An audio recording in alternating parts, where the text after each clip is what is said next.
Yun. So sir, ito yung sayo. So demo lang natin. So ayun sir, nakakabit pare, parang i-hook lang po yan. So dinemo ko lang to sir, pero hindi natin to piniksa. So ayan sir, yung sa ilalim, hindi pa siya wala pa siyang lock sa ilalim. Pero nagagamit po yan kahit po hindi po yung nakalock. Talagang naka-align pa rin po yan. So wala po yung gagalaw-galaw. And may susolid yan sir kahit di pa nakalock. So makikita mo sir, hindi yan sumasayaw-sayaw ha. Kahit walang lock yung ilalim, hindi siya malikot, hindi siya sumasayaw-sayaw. Ayan sir, hilahin natin, solid natin. Yung reel po steady lang. And wala po tayong mga tiplon ha, nakikita nyo sir. Wala tayong mga tiplon na nakalagay. Lahat yan sir, walang tiplon yan sir. Ayan. So test natin siya sir. So hilahin lang natin sir ha. So pwede rin natin hilahin yan ng may pressure. On lang natin. First kami naman.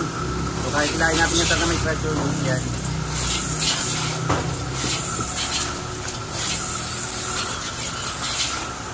So kahit isoli natin yan ng may pressure, good yan.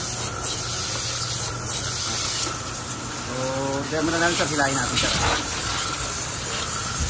So kahit patagilid yan sir, pwede hilahin.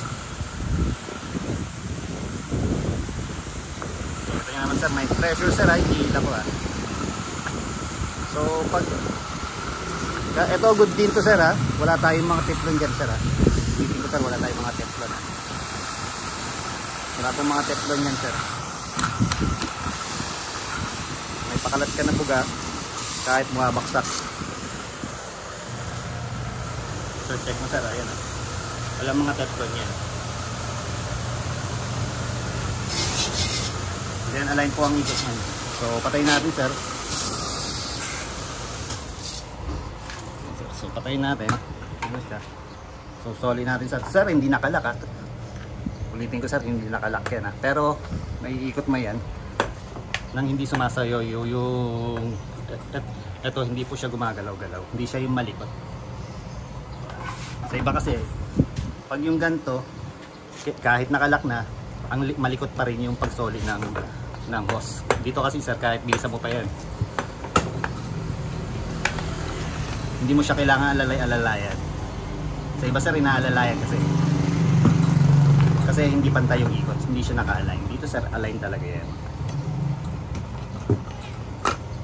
Ito sir ha, check mo sir ha, pati yung whip line sir, hindi yan gumagalaw ha. Iniikot natin, pero yung whip line steady lang, hindi rin gumagalaw. Umiikot yung sa loob, pero hindi gumagalaw yung sa labas. And then yung whip line sir, ayan. Handle sir, buo to, umiikot to. Ayan sir, umiikot yan. Buong tubo yan sir. Buong tubo po yung handle natin. So hindi rin yan sir nahihila-hila.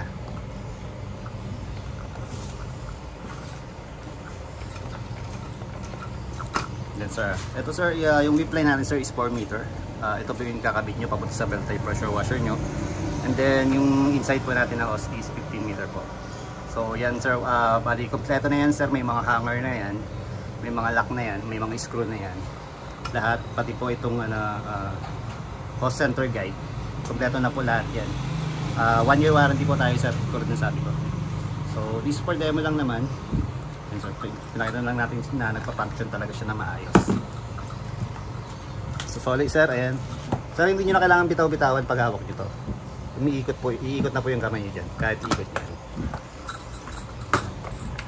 Umiikot po kasi yan.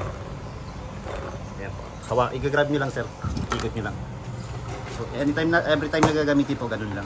So pag gusto pong hilahin, pwede. Pag isusole, hawakan lang po, ang i-roll lang. So partida na sir, hindi pa yung nakalak ha. Wala pong laki yung ilalim yan. So hindi po yan sumasayaw kahit hindi nakalak. So align po yan. Kahit check nyo po yung ikot nyan dito sa gilid. Ayan sir, check yung ikot nyan, naka-align po talaga yan. At hindi to sir basta-basta mananako sa inyo kung nakahang na siya. Kasi kahit ito, yan screw nila yan, hindi po yan mahuhugot. Yan sir, hindi nakalaki yung ilalim, nihila natin. hindi nahuhugot. So naka-fix din po yan. So hindi po yan natatanggal. So ang purpose po nito is ang hangiran lang. So hindi siya para i-align yung reel. So naka-align po talaga yan. So kahit wala po yan, naka-align po talaga yung ikot niya. So hindi niya po sinusuportahan itong reel. Bale, ang purpose po nito is hangiran lang. Kaya kahit nakikita nyo sir, kahit dalawa lang yan, talagang yung ikot niyan, yung reel natin is align po talaga.